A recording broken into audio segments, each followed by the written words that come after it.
तो नमस्कार प्यारे छात्रों, कैसे हो आप लोग। आई होप कि आप सब मस्त होंगे। सो हंसते रहिए, मुस्कुराते रहिए, स्वस्थ रहिए और मस्त रहिए प्यारे बच्चों।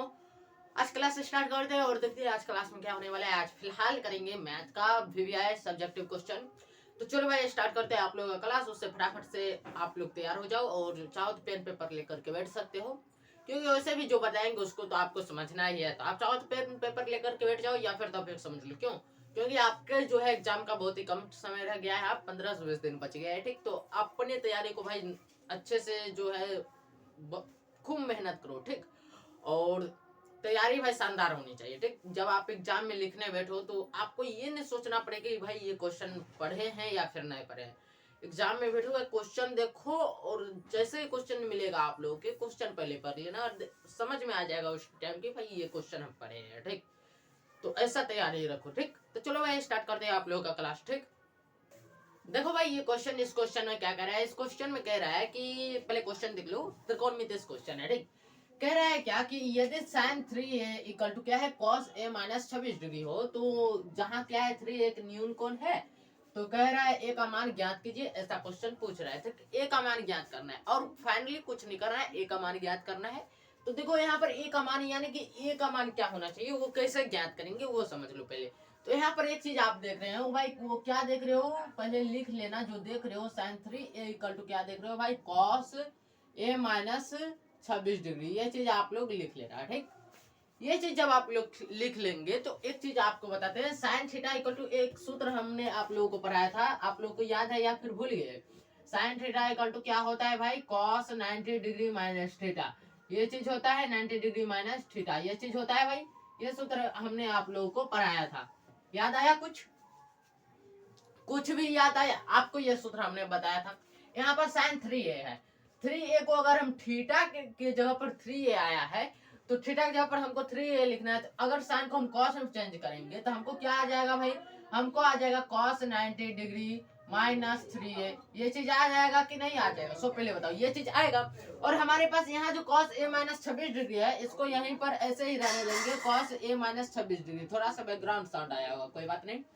तो cos a माइनस 26 डिग्री ऐसा हमने लिखा, जैसा कि यहाँ पर था वैसा ही लिख दिया। अब यहाँ पर देखो भाई cos इधर भी है cos इधर भी है, तो cos बाई साइड हो जाएगा। यहाँ पर त्रिकोणमिति में जो ऐसे कहीं पर कैंसिल आउट कर देते हैं, बराबर के साइड उस साइड सेम रहता है, तो यहाँ पर कैंसिल आउट नहीं करना है। ये भाई त्रिकोणमिति अनुपात है तो इसको कैंसिल आउट नहीं करना है, ठीक। ये cos cos आराम से गायब हो जाएगा। तो यहाँ पर क्या हो जाएगा भाई 90 डिग्री माइनस 3 है, ठीक। क्या हो जाएगा 90 डिग्री माइनस 3 है इक्वल टू में यहाँ हो जाएगा a माइनस 26 डिग्री। क्या हो जाएगा a माइनस 26 डिग्री। अब यहाँ पर देखो भाई ए को एक साइड कर ले और डिग्री वाला को एक साइड कर लेते हैं, काफी अच्छा रहेगा। तो ये 90 डिग्री हमारे पास यहाँ पर है ना, तो ये 90 डिग्री को हम 90 डिग्री रहने देते हैं और ये माइनस 26 डिग्री है इधर लाएंगे तो भाई प्लस 26 डिग्री हो जाएगा, ठीक। बराबर ए का ए रहने दिए और ये माइनस 3a को इधर लाए तो भाई प्लस 3a हो गया, ठीक। यहाँ तक हमें लगता है कि किसी को कोई परेशानी कोई दिक्कत नहीं हुई है। तो अब आगे बढ़ेंगे भाई। अब तो आगे कैलकुलेशन है, छोटा मोटा कैलकुलेशन है। देखो भाई 90 डिग्री में अगर हम 26 डिग्री जोड़ेंगे तो हमारे पास आने वाला है भाई 116 डिग्री। क्या आने वाला है 116 डिग्री। और यहाँ पर हमारे पास है भाई a+3a मिलकर के बनाएगा 4a। क्या बनाएगा 4a। अब यहाँ पर आप कैंसिल आउट कर सकते हो, आप चाहो तो पहले इसको पलट भी सकते हो। तो हम यहाँ पर पलट लेते हैं आप लोगों की सुविधा के लिए, आप लोग क्लियर समझ में आए तो हमने यहाँ पर पलट लिया, ठीक। और जब पलट लिया तो पलटने के बाद हमें जो मान आ रहा है वो क्या आ रहा है 4a इक्वल टू 116 डिग्री, ठीक। 4a इक्वल टू 116 डिग्री आ रहा है। तो अगर हम a निकालें यहाँ से a निकालेंगे तो 116 डिग्री यहाँ पर रहेगा भाई 116 डिग्री, ठीक। क्या रहा 116 डिग्री बट्टा में ये 4 जो है इधर आ जाएगा बट्टा में, ठीक। यहाँ क्लियर दिख रहा है आप लोगों को? हमें उम्मीद है क्लियर दिख रहा होगा। यहाँ पर बटन 4 नहीं दिख रहा है तो ये चीज को हम यहाँ पर ला देते हैं, ठीक। ये जो चीज है इस चीज को दोबारा हम यहाँ पर लिख लेते हैं। क्या लिखे हैं इधर भाई, लिखे हैं a इक्वल टू कि 116 डिग्री, ठीक, बटा में 4। ये चीज यहाँ पर हमने नीचे में लिखा था।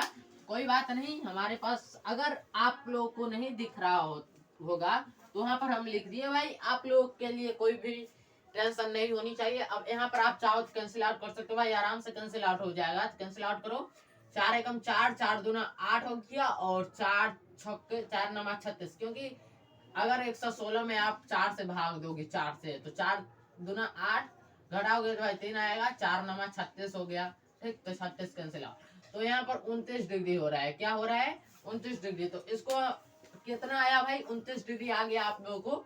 ए इक्वल टू 29 डिग्री और ए इक्वल टू 29 डिग्री आ गया। यही हो गया आपका आंसर। क्लियर, ठीक। तो आंसर कैसे आया समझ में आ गया। करना कुछ नहीं है, यहाँ पर साइन 3 है ना, इसको कॉस में बदल दो, चेंज कर दो कॉस में। कॉस में जब चेंज करोगे तो भाई इस साइड भी कॉस, इस साइड भी कॉस, तो कॉस साइड हो जाएगा, गायब हो जाएगा। तो जो यहाँ पर है 90 डिग्री माइनस 3 है equal to A minus 26 degree, तो ये चीज लिख देंगे। उसके बाद ए को एक साथ कर लेंगे, डिग्री वाला जो टर्म है उसको एक साथ कर लेंगे, ठीक। उसके बाद हमको जो है डिग्री निकल के आ जाएगा क्या भाई? 116 डिग्री। ए निकल के आ जाएगा 4a।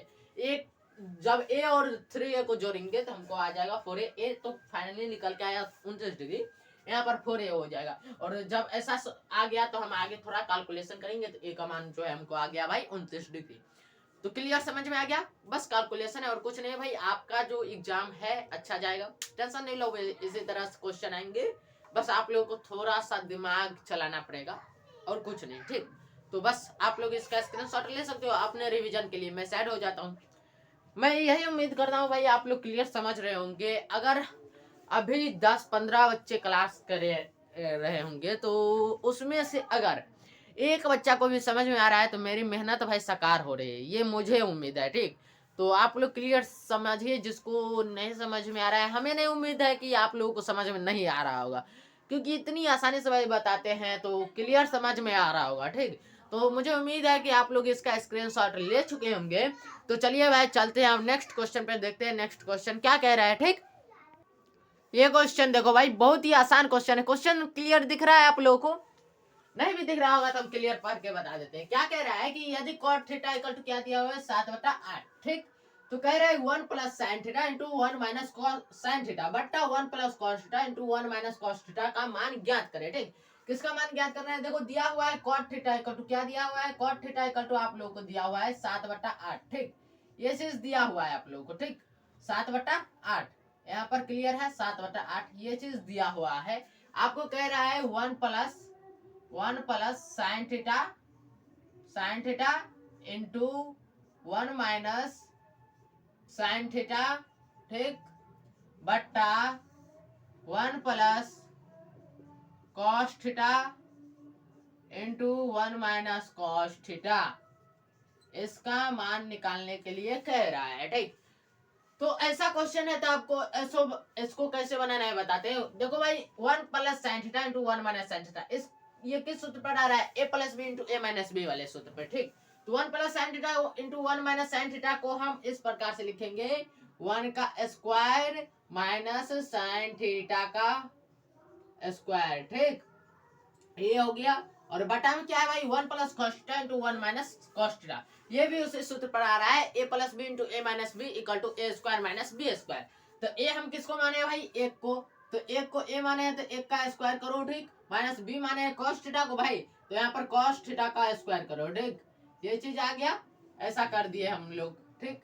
ऐसा कर दिए तो अब आगे बढ़ेंगे थोड़ा सा। आगे आइएगा तो भाई एक का स्क्वायर एक होता है, ठीक। और माइनस है तो माइनस 2। साइन थीटा का स्क्वायर क्या होता है भाई? Sign square theta. Sine theta का स्क्वायर क्या होता है? Sign square theta. और बटा में एक का स्क्वायर एक, कॉस थीटा का स्क्वायर हो जाएगा भाई कॉस स्क्वायर थीटा। अब एक चीज आप लोग बताओ, 1 minus sine square theta equal to क्या होता है भाई? Cos square theta. क्या होता है? Cos square theta, cos square theta. और 1 minus cos square theta equal to होता है साइन स्क्वायर थीटा। क्या होता है? साइन स्क्वायर थीटा, ठीक। और ये जो cos स्क्वायर थीटा बटा साइन स्क्वायर थीटा है, इसको हम ऐसे लिख सकते हैं, क्या इसे? तो cos थीटा बटा साइन थीटा का होल स्क्वायर, cos थीटा बटा साइन थीटा का होल स्क्वायर। आप बराबर के नीचे में बराबर दीजिएगा, हमारे पास जगह नहीं है तो इधर आ जाते हैं, ठीक। और यहाँ पर हम लिखते हैं भाई ये इससे आगे यहाँ पर लिख रहे हैं, क्लियर समझो, ठीक। तो cos स्क्वायर थीटा सॉरी यहाँ पर cos थीटा है। cos थीटा बटा साइन थीटा क्या होता है भाई? cot theta. क्या होता है? cot theta. और उसके बाद होल स्क्वायर है ना, तो cot थीटा तो इस जगह लिख दिए, cos थीटा बटा साइन थीटा इसको तो cot थीटा के रूप में रूपांतरित कर दिए, क्योंकि ऐसा होता है। और चूंकि स्क्वायर है तो स्क्वायर देंगे। अब cot थीटा आपके पास क्या दिया गया है? cot थीटा दिया गया है भाई 7/8। क्या दिया गया है? 7/8। तो 7/8 लिख दो cot थीटा की जगह पर। इसका स्क्वायर है तो स्क्वायर कर दो। अब 7 का स्क्वायर क्या हो जाएगा भाई 49, 8 का स्क्वायर क्या हो जाएगा भाई 64, तो 49/64 ये क्या निकल के आ गया भाई आंसर। देखा कैसे निकल के आया, इसी प्रकार से बनता है। बस थोड़ा थोड़ा सा जो है आपको सूत्र का ध्यान रखना पड़ता है और यही से भाई ऑब्जेक्टिव भी निकलेगा। यहाँ से ऑब्जेक्टिव कैसे निकला हुआ बताते हैं। यहाँ से एक ऑब्जेक्टिव, यहाँ से ये क्वेश्चन ऑब्जेक्टिव में भी आया है, तो इसको ध्यान में रखना। जो क्वेश्चन अभी बता रहे हैं ये क्वेश्चन ऑब्जेक्टिव में भी आया है। दूसरी बात, यहाँ से एक ऑब्जेक्टिव क्वेश्चन ये निकलेगा कि sin cos स्क्वायर थीटा बटा sin square theta equal to क्या होता है, तो cot स्क्वायर थीटा या फिर cot थीटा का होल स्क्वायर। ठीक, ये चीज होता है। इसको दूसरी भाषा में ऐसे भी लिखते हैं भाई cot स्क्वायर थीटा, क्या cot square theta, cot square theta cot theta का होल स्क्वायर लिख सकते हैं। जैसे cos स्क्वायर थीटा को कैसे लिखे, cos थीटा का होल स्क्वायर लिखे ना भाई, तो उसी प्रकार cot थीटा का होल स्क्वायर को हम cot स्क्वायर थीटा लिख सकते हैं। तो ये आप लोग ध्यान में रखिएगा। ठीक, तो यहाँ से भाई ये चीज आपको निकल के आ गया कि cos थीटा बटा sin theta equal to cot theta होता है। ये चीज भी आपको सूत्र से आपके ऑब्जेक्टिव पर कमांड हो जाएगा। ठीक, तो ऐसे भाई क्वेश्चन बनता है। तो क्वेश्चन जब बना रहे होते हैं हम, उस टाइम थोड़ा ज्यादा फोकस करो बोर्ड पे। ठीक, उस टाइम बोर्ड पे थोड़ा ज्यादा फोकस करो कि हम क्या बता रहे हैं, क्या बोल रहे हैं। ध्यान रहना चाहिए हमारे बोली पर, मतलब कान जो है आपका, जो हम बोल रहे हैं वही सुनाई देना चाहिए आपके कान में, और जो लिख रहे हैं आंख से वही दिखाई देना चाहिए, बाहरी कोई चीज नहीं दिखाना चाहिए। ठीक, तो मुझे उम्मीद है आप लोग क्लियर समझ गए होंगे। तो आप लोग इसका स्क्रीनशॉट ले सकते हो, क्योंकि आपके पास टाइम भी तो नहीं है भाई, एग्जाम का बहुत नजदीक आ गया एग्जाम, तो इसलिए जमकर भाई मेहनत करो। ठीक, तो मुझे उम्मीद है आप लोग इसका स्क्रीनशॉट ले चुके होंगे। तो चलिए भाई चलते हैं नेक्स्ट क्वेश्चन पे, देखते हैं नेक्स्ट क्वेश्चन क्या कह रहा है। ठीक, ये क्वेश्चन देखो भाई, इस क्वेश्चन में क्या कह रहा है, क्वेश्चन देख रहे होंगे आप लोग अच्छे से। कह रहा है एक बिंदु ए से जो वृत्त के केंद्र से कितने दूरी पर है भाई, 5 सेंटीमीटर की दूरी पर है एक ए बिंदु। ठीक, उससे क्या, उस बिंदु से एक स्पर्श रेखा खींची गई वृत्त पर जो कि 4 सेंटीमीटर की है। तो कह रहा है वृत्त की त्रिज्या ज्ञात कीजिए। भाई इस टाइप के क्वेश्चन पहले भी हम बताए हैं, अभी भी बता रहे हैं, तो क्लियर समझ लो, क्योंकि इस टाइप के क्वेश्चन भाई आपके एग्जाम में आएंगे इस बार। ठीक, तो टेंशन नहीं लो, बताते हैं पूरा क्लियर बताते हैं। अब यहाँ पर समझो कैसे हम बताते हैं। ये क्या है भाई, फटाफट बताओ। वृत्त, क्या है वृत्त, ये जो है केंद्र है। ठीक, और ये क्या है भाई, ये है बिंदु ए, इसी बिंदु का नाम है भाई ए। अब ये वृत्त के केंद्र से कितनी दूरी पर है भाई, 5 सेंटीमीटर की दूरी पर है। ठीक, अब कह रहा है वृत्त के, क्या कह रहा है, वृत्त के स्पर्श रेखा की लंबाई कितनी है भाई, 4 सेमी। स्पर्श रेखा यहाँ से भी हो सकती है भाई। ठीक, तो यहाँ से भी हो सकती है और ऊपर से भी हो सकती है। ठीक, तो यहाँ पर स्पर्श रेखा खींची जाए, नीचे से खींच दे या फिर ऊपर से। हमें भाई ऊपर से खींचने में अच्छा लगता है, लेकिन आज नीचे से खींच देते हैं। ठीक, यह वृत्त की स्पर्श रेखा। ठीक, ये वृत्त की क्या होगी भाई, स्पर्श रेखा होगी। और ये जो है डॉट डॉट वाला जो अभी खींच रहे हैं, ये क्या है भाई, ये वृत्त की त्रिज्या है। और ये स्पर्श रेखा को अगर हम इसको P माने, इसको O माने, यहाँ पर B ले लेते हैं, P क्या B ले लेते हैं, B ले लेते हैं। और तो यहाँ जो है स्पर्श रेखा की लंबाई कितनी दी हुई है भाई, 4 सेंटीमीटर। ठीक, कितनी दी हुई है, 4 सेंटीमीटर। अब हमको कह रहा है भाई ये जो वृत्त एक बिंदु ए है, अब क्वेश्चन मिला, फिगर बना दिए, अब क्लियर समझ में आएगा। कह रहा है एक बिंदु ए से, ये बिंदु ए है। ठीक, यहाँ से जो है, जो वृत्त के केंद्र से, केंद्र ओ है, यहाँ पर केंद्र क्या है, ओ है, तो ओ से जो है 5 सेंटीमीटर की दूरी पर, ये दूरी कितनी होगी भाई, 5 सेंटीमीटर। ये 5 सेंटीमीटर को हमें लगता है ऊपर लिख दे तो काफी बेहतर रहेगा। 5 सेंटीमीटर दूरी पर हो गया।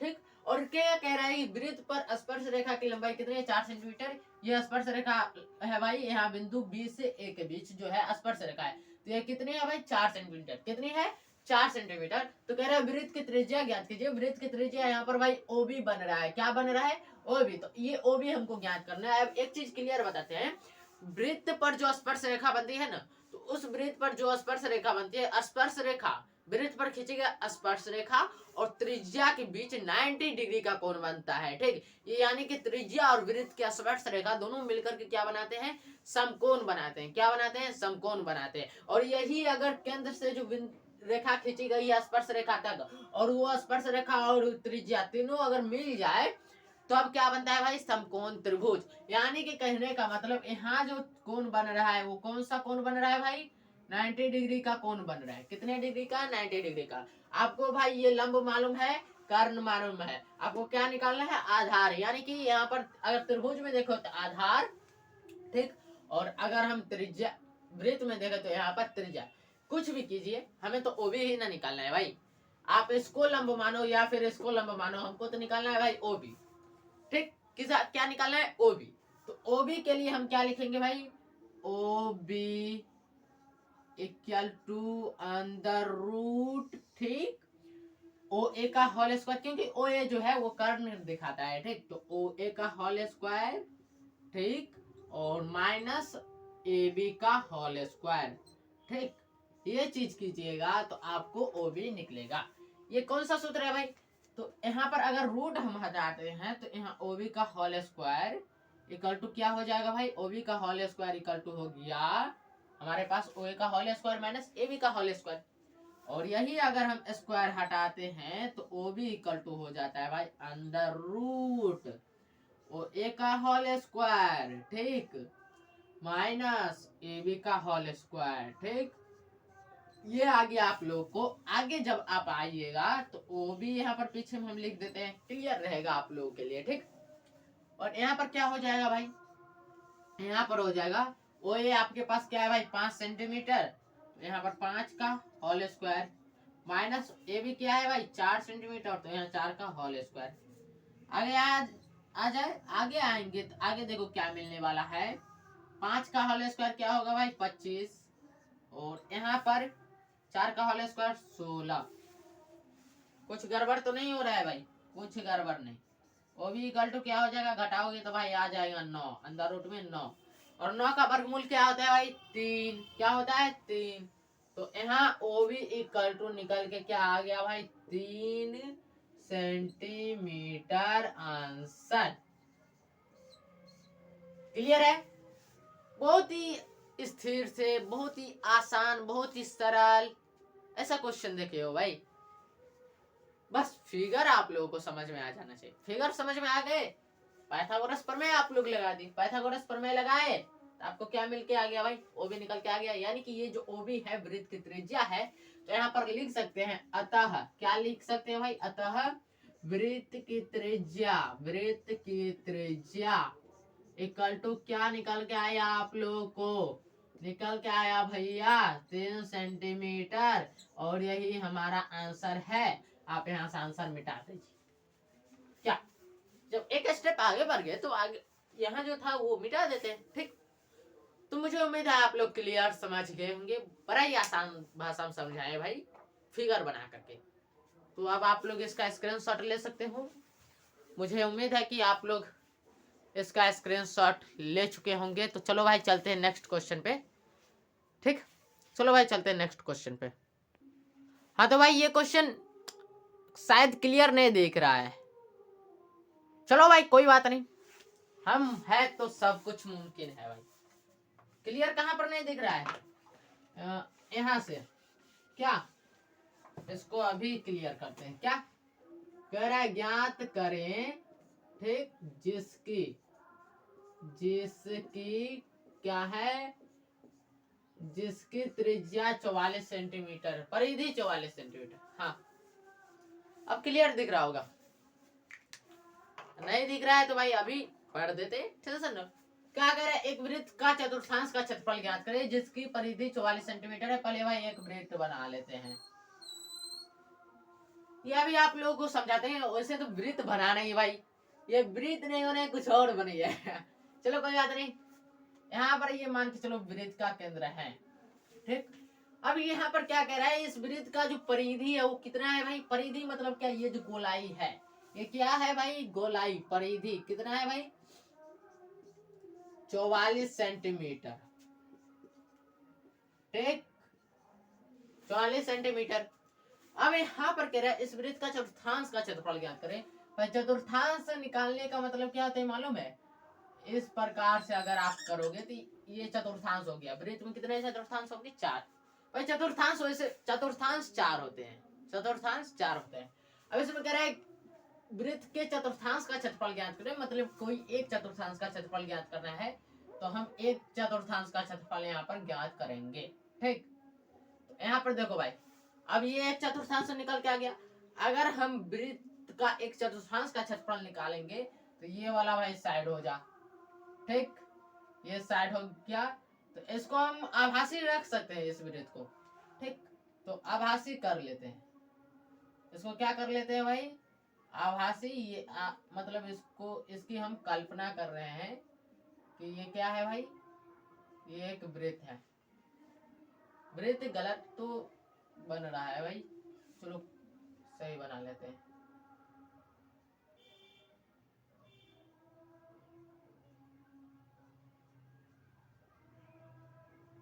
हाँ, ये देख लिया भाई। अब ये क्या है कि ये वृत्त है और ये वृत्त का चतुर्थांश है। इसको ओ ले, इसको ए ले, इसको बी ले, तो ये ओ ए बी क्या है, वृत्त का चतुर्थांश हो गया। और ये पूरा वृत्त है, ठीक। तो इस वृत्त का परिधि दिया हुआ है भाई 44 सेंटीमीटर। कितना दिया हुआ है, 44 सेंटीमीटर। परिधि का सूत्र क्या होता है, 2 पाई आर इक्वल टू 44 सेंटीमीटर। यहां से आपको क्या निकल के आ जाएगा, आर। तो 2 इधर करेंगे तो यहाँ पर पाई आर हमको क्या निकल के आया भाई, पाई आर निकल के हमको आ गया 44/2 सेंटीमीटर को अब हम गायब कर रहे हैं। वैसे चाहो तो लिख सकते हो, हमको कोई मतलब नहीं। 22 गुना 44 हो गया, ठीक। अब यहाँ पर आर अगर यहाँ पर रहने दें तो यहाँ पर 22 का 22 होगा और ये पाई इंटू में है तो पाई आ जाएगा नीचे में, आ गया। अब यहाँ पर क्या आने वाला है कि आर इक्वल टू जो है हमको भाई 22 का 22 और पाई का मान बैठाएंगे 22/7, ठीक। और ये 7 उठ करके इधर आ जाएगा मल्टीप्लाई में, तो यहाँ से 7 गायब, ठीक। 7 गायब, तो यहाँ पर क्या है भाई 22, 22 कैंसिल आउट, बचेगा 7। तो आर इक्वल टू यानी कि त्रिज्या जो आपको निकल के आ गया वो क्या निकल के आ गया भाई, 7 सेंटीमीटर। आप चाहो तो यहाँ से सेंटीमीटर लिखते आ सकते हो।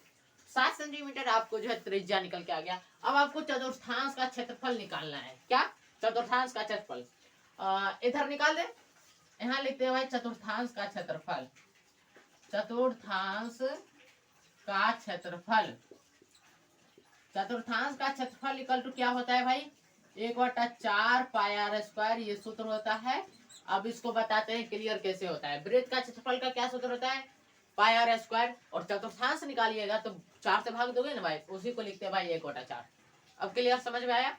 और 1/4 का 1/4 देंगे, ठीक। पाई का मान 22/7 है तो 22/7 देंगे। और आर हमको निकल के आया है 7, तो 7 का स्क्वायर करेंगे, ठीक। ये 7 से स्क्वायर कैंसिल आउट हो जाएगा, तो यहाँ पर 1/4 गुना 22 गुना 7, 22 गुना 7। अब यहाँ पर देखो भाई, यहाँ से कैंसिल आउट करोगे तो कैंसिल आउट होगा ना भाई, नहीं 4 एकम तो नहीं होगा, लेकिन 2 से कैंसिल आउट हो जाएगा, 11, ठीक। 11 7 है 77, बटा में कितना आ गया भाई 2। अब 77 में 2 से भाग दो, कितना आएगा भाई, 77 में 2 से भाग देंगे तो हमारे पास आ रहा है निकल करके 2 तिहाई 6, ठीक। फिर हो जाएगा भाई 17, 2 8 है 16, ठीक। पॉइंट देंगे तो 10 हो जाएगा, 2 5 है 10, 38.5 जो है हमारे पास 38.5 वर्ग सेंटीमीटर आंसर आ रहा है इस चतुर्थांश का क्षेत्रफल, ठीक। 38.5 वर्ग सेंटीमीटर इस चतुर्थांश का क्षेत्रफल निकल के आ रहा है, 38.5, हाँ 38.5 भाई। तो 38.5, 77 में 2 से भाग दोगे तो 2 तिहाई 6, चलो ठीक है। फिर 17 हो जाएगा, 2 8 है 16, फिर 1 निकलेगा तो 1 पर 0 तो 10, 2 5 है 10, हाँ ठीक है। 38.5 वर्ग सेंटीमीटर स्क्वायर, यही भाई क्लियर है। तो ऐसे आया। अब आपको हम बताते हैं, ये चीज जब आप लोग लिख लोगे, ये चीज लिखने के बाद जो है आप लोगों को ये चीज लिखना है। पहले दाएं साइड वाला लिख लेना, फिर बाएं साइड वाला, ठीक। ऐसा आप लोग लिखना। वैसे तो इधर हम पहले भाई आप लोगों को आर मालूम चलेगा तब ना भाई आप इसका चतुर्थांश का क्षेत्रफल निकालोगे। आर तो यहाँ आपको निकला है, ठीक। आप लोग दिमाग है आपके पास, हमारे पास तो भाई जगह उधर कम था, इधर अधिक था, तो इधर हम लिए। अगर यही रहता कि ये जो है यहाँ लिखे रहते हैं तो हमारे पास उधर जगह बचा रहा था तो उधर लिखते। चलो कोई बात नहीं, ऐसा ऐसा होते रहता है भाई। तो अब आप लोग इसका स्क्रीनशॉट ले सकते हो, मैं साइड हो जाता हूँ, आप लोग इसका स्क्रीनशॉट ले लो। मैं साइड हो गया हूँ, मुझे उम्मीद है कि आप लोग इसका स्क्रीनशॉट ले चुके होंगे। तो चलिए भाई चलते हैं नेक्स्ट क्वेश्चन पे। क्या देखते हैं नेक्स्ट क्वेश्चन क्या कह रहा है। ये क्वेश्चन देखो, इस क्वेश्चन में क्या कह रहा है, कह रहा है एक तार वृत्त के रूप में। ठीक भाई, अच्छी बात है, एक तार वृत्त के रूप में है। कह रहा है उसकी त्रिज्या जो है 84 सेंटीमीटर। पहले एक तार जो है ये वृत्त के रूप में है, चलो भाई वृत्त बना लिए। इसकी त्रिज्या कितनी दी हुई है, इसकी त्रिज्या 84 सेंटीमीटर है ना। हाँ, इसकी त्रिज्या क्या है, 84 सेंटीमीटर।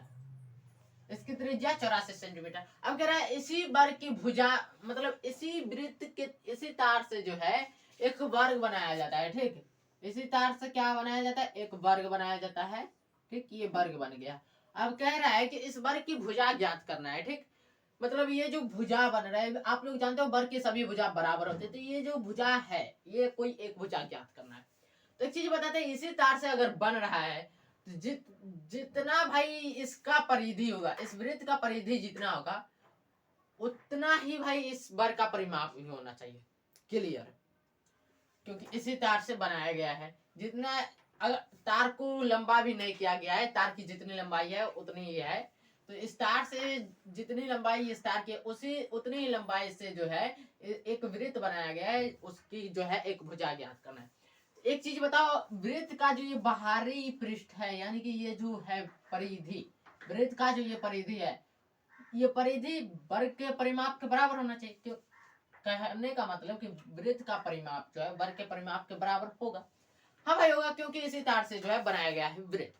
तो यहाँ पर हम लिखते हैं भाई वृत्त का परिमाप। क्या लिखते हैं भाई, वृत्त का परिमाप, परिमाप या फिर कहिए इसको परिधि। परिमाप को ही कहते हैं भाई परिधि। क्या कहते हैं, परिधि। वृत्त के परिमाप को वृत्त का परिधि भी कहते हैं। बराबर किसके होगा भाई, वर्ग के परिमाप के, वर्ग के परिमाप के बराबर हो जाएगा, वर्ग के परिमाप के बराबर हो जाएगा। अब यहाँ पर एक चीज बताओ, वृत्त का परिमाप या फिर के परिधि, वृत्त की परिधि का क्या सूत्र होता है, 2πr। क्या होता है, 2πr, ये सूत्र होता है। यहाँ पर वृत्त की त्रिज्या क्या दिया गया है भाई, यहाँ पर लिख लेते हैं भाई, त्रिज्या दिया गया है 84 सेंटीमीटर। ठीक, और वर्ग का परिमाप का सूत्र होता है भाई 4 गुने भुजा। क्या, 4 गुने भुजा, ये होता है वर्ग का परिमाप का सूत्र। अब यहाँ पर 2 देंगे, पाई का मान 22/7 होता है, तो 22/7 देंगे, और 84 सेंटीमीटर त्रिज्या दी गई है, 84 देंगे, और यहाँ पर 4 गुने भुजा है, 4 गुने भुजा देंगे। ठीक, अब यहाँ पर क्या करना है भाई, देखते हैं कहीं कैंसिल आउट हो रहा है तो कैंसिल आउट कर देंगे। और क्या करेंगे भाई, 2 एकम 2, 2 दूना 4, कैंसिल आउट हो गया भाई 2। अब सोच तेरा क्या हाल होगा, 2 एकम 2, 2 दूना 4 हो गया। यहाँ से फिर काटो, 2 एकम 2, 2 चौका 8, 2 दूना 4, 42 दूना 84 होगा ही होगा। और यहाँ से कैंसिल आउट करेंगे, 7 एकम 7, 7 छक्का 42। अब कुछ नहीं बचा, ऊपर में बचा है भाई 22 और 6, चूंकि गुना में है तो 22 और 6 को गुना करेंगे तो 6 दूना 12 का 2, हाथ में 1, 6 दूना 12 132 इक्वल टू भुजा। यानी कि यहाँ पर निकल के जो आया है, इसीलिए यहाँ पर चिन्ह बना देते हैं, इसीलिए क्या, भुजा इक्वल टू क्या निकल के आ गया है, 132 सेंटीमीटर। और यही हो जाएगा आपका क्लियर बच्चों आंसर। ठीक, क्या करना है भाई, बस सूत्र बैठाना है, वृत्त का परिमाप। अब कंफ्यूजन होगा कि भैया वृत्त का परिमाप कहें या फिर परिधि कहें, भाई आप दोनों चीज कह सकते हो, वृत्त के परिधि को ही वृत्त का परिमाप कहा जाता है। ठीक, तो अब मैं साइड हो जाऊं, आप लोग इसका स्क्रीनशॉट ले सकते हो। ठीक, क्लियर है, यहाँ पर छोटा मोटा सूत्र का यूज हुआ है तो आप लोग समझ रहे होंगे, ज्यादा इसमें परेशानी वाली बात भी नहीं है। ठीक, तो आप लोग स्क्रीनशॉट ले चुके होंगे, तो चलिए भाई चलते हैं नेक्स्ट क्वेश्चन पे, देखते हैं नेक्स्ट क्वेश्चन क्या कह रहा है। यहाँ पर एक चीज देखो भाई, क्या कह रहा है, त्रिज्या 4.2 सेंटीमीटर। क्या कह रहा है, त्रिज्या 4.2 सेंटीमीटर वाले धातु के एक गोले को पिघला करके क्या किया जा रहा है, कि एक 6 सेंटीमीटर वाले एक बेलन के रूप में ढाला जाता है। ठीक, इसको 6 सेंटीमीटर वाले बेलन के रूप में ढाला जाता है। तो एक चीज यहाँ पर क्लियर बताओ कि अगर जिस गोला से, यहाँ पर क्लियर एक चीज आप लोग बताओ, अगर एक मिट्टी का गोला हम बनाए, यहाँ पर किसका गोला कह रहा है, धातु का, लेकिन हम यहाँ पर एक उदाहरण दे रहे हैं मिट्टी का गोला का। ठीक, मान के चलो अगर हम मिट्टी का गोला बनाए, ठीक, और उस मिट्टी के गोले को अगर हम उसी मिट्टी के गोले को क्या करेंगे, पुनः एक तो मिट्टी का गोला बनाए, उसको फिर फोड़ फाड़ करके जैसे हो, उसको यहाँ धातु का पिघला दिया गया, लेकिन हमारे पास मिट्टी का है, हम उसको फोड़ फाड़ करके फिर क्या करेंगे भाई, पानी के साथ उसको भिंगाएंगे, फिर उसको बेलन के रूप में ढालेंगे। ठीक, उसको बेलन के रूप में ढालेंगे। जब वो बेलन के रूप में ढल जाएगा तो उस बेलन की त्रिज्या कितनी बता रही है, 6 सेंटीमीटर। कितनी बता रही है, 6 सेंटीमीटर। और इस गोले की त्रिज्या है 4.2 सेंटीमीटर, और उस बेलन की त्रिज्या कितनी बता रही है, 6 सेंटीमीटर। तो कह रहा है उस बेलन का क्या निकालना है भाई, त्रिज्या निकालना है। सॉरी, त्रिज्या 6 सेंटीमीटर बता रहा है, ऊंचाई निकालना है। ठीक, तो ऊंचाई कैसे निकालोगे आप लोग, देखो कैसे निकालना। ये तो एक गोला है भाई, धातु का एक गोला है। यहाँ पर क्लियर भाई बताते हैं, ये धातु का एक गोला है, मान के चलो ये गोला है, और इस गोले को क्या किया है, पिघला करके एक बेलन बनाया। क्या बनाया भाई, बेलन। ये तो आयत हो गया, लेकिन बेलन बनाने के लिए हमें क्या करना पड़ता है, ऐसे लगाना पड़ता है। ठीक, ये क्या हो गया भाई, बेलन। ये बेलन बनाए। तो अब इस बेलन की त्रिज्या जो कितनी है भाई, धातु की त्रिज्या, इस धातु की त्रिज्या दी हुई है आप लोगों को 4.2 सेंटीमीटर। क्या दिया हुआ है, 4.2 सेंटीमीटर। ठीक, और बेलन की त्रिज्या, इसकी त्रिज्या दी हुई है भाई 6 सेंटीमीटर। अब एक चीज यहाँ पर हम आपको क्लियर बताना चाहते हैं कि जितना पदार्थ यहाँ था उसी पदार्थ से बेलन भी बनाया गया। कहने का मतलब इस पदार्थ की जितनी मात्रा होगी उतनी ही मात्रा इस बेलन की होगी, यानी कि इस गोले का आयतन और इस बेलन का आयतन दोनों बराबर होगा। तो यहाँ पर लिखेंगे, चूंकि क्या लिखेंगे, चूंकि एक ही धातु के गोले को पिघला करके बेलन बनाया गया है। चूंकि एक ही धातु के चूंकि एक ही धातु के गोले को पिघला करके, गोले को पिघलाकर क्या बनाया गया है भाई, बेलन बनाया गया है। बेलन बनाया गया है, बनाया गया है। आप चाहे तो भाषा की तरह लिख सकते हैं, आप चाहे तो नहीं भी लिख सकते हैं, हम यहाँ पर समझाने के लिए लिख दिए। इसलिए क्या हो जाएगा भाई, इसलिए गोले का आयतन, क्या, गोले का आयतन बराबर हो जाएगा भाई बेलन का आयतन। गोले का आयतन और बेलन का आयतन दोनों बराबर हो जाएगा। तो गोले का आयतन इक्वल टू हम दे देते हैं भाई बेलन का आयतन। ये चीज हो गया भाई बेलन का आयतन। अब आप लोग बताओ फटाफट से, गोले का आयतन का क्या सूत्र होता है, बताते हैं। गोले का आयतन का सूत्र होता है भाई 4/3 पाई आर क्यू। क्या होता है, 4/3 पाई आर क्यू। और बेलन का आयतन का सूत्र होता है पाई आर स्क्वायर एच। ठीक, यहाँ तक क्लियर है। अब यहाँ पर देखो भाई 4/3 का 4/3 रहने देंगे। ठीक, ये एच जो है भाई ऊंचाई है। ठीक, और गोले का यहाँ पर 22/7, पहले पाई का मान 22/7 दे दो। ठीक, गोले का त्रिज्या कितना दिया हुआ है भाई, 4.2 सेंटीमीटर। तो 4.2 का होल क्यूब। ठीक, इक्वल टू यहाँ पर पाई है, तो पाई का मान 22/7 रहेगा। ठीक, गुना आर यहाँ पर दिया हुआ है भाई 6 सेंटीमीटर। कितना दिया हुआ है, 6 सेंटीमीटर। त्रिज्या, बेलन की त्रिज्या 6 सेंटीमीटर, तो 6 का यहाँ पर स्क्वायर देना है। और एच हमको मालूम नहीं है, ये हमको निकालना है। ठीक, यहाँ से भाई 22/7 कैंसिल आउट कर देना है, क्योंकि भाई 22/7 हमको मिल चुका है। अब आगे की प्रक्रिया को आगे बढ़ाएंगे, इधर आ जाते हैं आगे की प्रक्रिया को आगे बढ़ाने के लिए। ठीक, इधर हमको क्या करना है, 4/3 है, तो 4/3 यहाँ पर लिख देते हैं, गुना अब 4.2 का होल क्यूब है। इसको कैसे सही किया जाए, इसको हम क्या करेंगे, 4.2 गुना 4.2 गुना 4.2, ये चीज लिख दिए होल क्यूब को। और इक्वल टू यहाँ पर क्या है भाई, 6 का होल स्क्वायर 36 होता है। क्या होता है, 36 और गुने एच।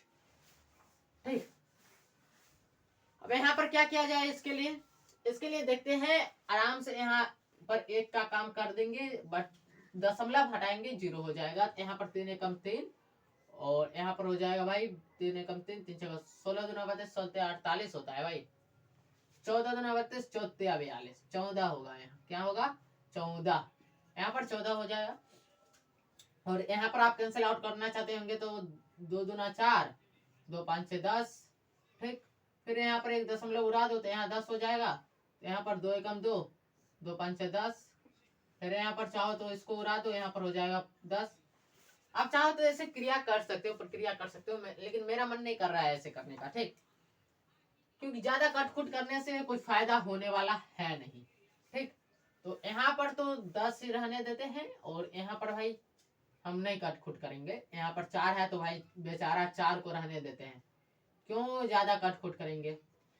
और यहाँ पर 10, यहाँ पर 10, और कहीं देखो कटने वाला है, अगर कहीं कटने वाला है तो काट दो। हाँ कटने वाला है भाई, 6 36, 6 7 42, कट गया। फिर 6 एकम 6, 6 7 42, कट गया। अब देखो अब क्या करना है, तो अब आप इस ऊपर वाले सभी को गुना कर दो, नीचे वाले सभी को गुना कर दो। ऊपर वाले सभी गुना कर तो कितना होगा भाई, 14 को 4 से गुना करेंगे तो 14 32 14 32 42, 14 चक्का 56, 56 आ गया। फिर इसको 7 से गुना करेंगे, कितना होगा भाई, 6 7 42 का 2, हाथ में 4, और 7 5 35, 2 37, 372 आ गया। फिर इसको अब इस 7 से गुना करना है, तो गुना करो भाई। 7 दूना 14 का 4, हाथ में 1, 7 7 49, 1 50 का 0, हाथ में 5, 7 21 5, कितना हो जाएगा भाई 26, 26 0 4 आया, कितना आया भाई 26 0 4। यहाँ पर लिख देते भाई 26 0 4, ये चीज हो गया। अब इसको मिटा दें, ये कैलकुलेशन हमारा हो गया। आप लोग खुद से भी कर सकते हो कैलकुलेशन, ये हमने खुद के लिए किया, आप लोग करके देख लेना, गलत होगा तो आप लोग देख लेना। वैसे तो हमें नहीं लगता है गलत होगा, गलत नहीं है भाई, कैलकुलेशन सही है। और नीचे में क्या आ जाएगा भाई, 10 को 10 से गुना करोगे 100, फिर 100 को 10 से गुना करोगे भाई 1000 हो जाएगा, क्या हो जाएगा 1000। इक्वल में यहाँ कुछ नहीं है, मतलब एक एच बचा हुआ है। और यहाँ पर जब आप आगे आइएगा तो यहाँ पर आराम से एच इक्वल टू लिख देना भाई 26 0 4 बट्टा 1000। हम क्या किए, इधर का उधर, उधर का इधर कर दिए, ठीक। और आगे जब आप आइएगा तो यहाँ पर एच इक्वल टू आपको निकाल के आ जाएगा भाई 2.604, क्योंकि 26 0 4 में आप 1000 से भाग दोगे तो भाई 2.604 ही आने वाला है। और आप आगे लिख दीजिएगा अतः, क्या लिखिएगा अतः, क्योंकि आपको अब आंसर निकल के आ गया भाई, ऊंचाई निकालने के लिए कह रहा था, ऊंचाई निकल के आ गया, तो आप लोग यहाँ पर लिखोगे अतः बेलन की ऊंचाई, क्या लिखोगे, अतः बेलन की ऊंचाई, की ऊंचाई, ऊंचाई आप ब्रैकेट में एच लिख सकते हो, ऊंचाई ब्रैकेट में एच इक्वल टू में क्या आ गया है भाई 2.604 सेंटीमीटर। आंसर देखा कैसे बना। तो ऐसे ऐसे सवाल आपके एग्जाम में आने वाले हैं, टेंशन नहीं लो, हम है तो सब मुमकिन है भाई।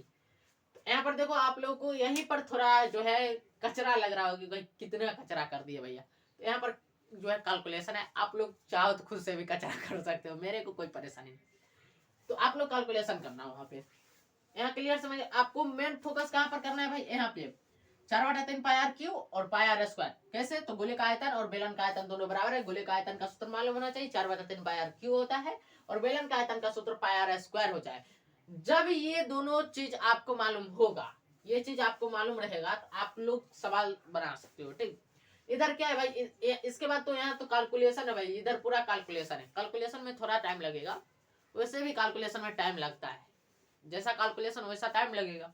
और आपको एक चीज बताते हैं, आप चाहो तो ये वाला जो हम लाइन लिखे हैं ना, ये इससे ऊपर आप चाहो तो छोड़ भी सकते हो, ये जो इससे ऊपर आप चाहो तो छोड़ भी सकते हो, और मन करे तो आप लिख भी सकते हो, ठीक। तो आपका मन करे तो आप इससे ऊपर लिख लेना, नहीं तो आप इससे ऊपर छोड़ देना, यहाँ से लिख, लेकिन यहाँ से भाई लिखना, यहाँ से आपको लिखना ही पड़ेगा, तभी नंबर मिलेगा, ठीक।